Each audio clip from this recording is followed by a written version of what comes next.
सर्वतः पाणिपादं तत् सर्वतोक्षिशिरोमुखं सर्वतः श्रुतिमल्लोके सर्वमावृत्य तिष्ठति।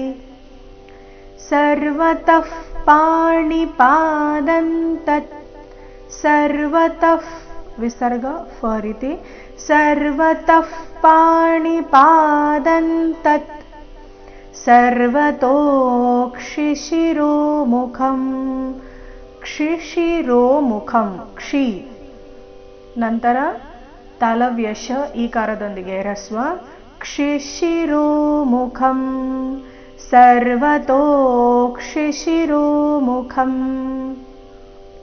सर्वतः श्रुति ವಿಸರ್ಗದ ಅರ್ಧಶ ಮುಂದಿನ ಶಬ್ದದ ಶ್ರುತಿ ಒಟ್ಟಿಗೆ ಸರ್ವತಃ ಶ್ರುತಿಮಲ್ಲೋಕೆ ಸರ್ವಮಾವೃತ್ಯ ವೃ ಮೇಲೆ ಆಘಾತ ಸರ್ವಮಾವೃತ್ಯ ತಿಷ್ಠತಿ ತಿಷ್ಠತಿ ಮೂರು ಅಕ್ಷರ ರಸ್ವ ತಿಷ್ಠತಿ ನೋಡೋಣ ಪೂರ್ತಿ ಶ್ಲೋಕ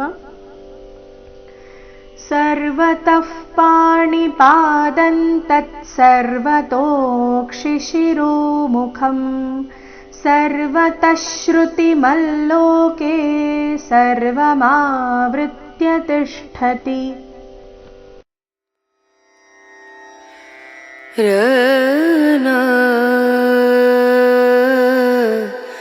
र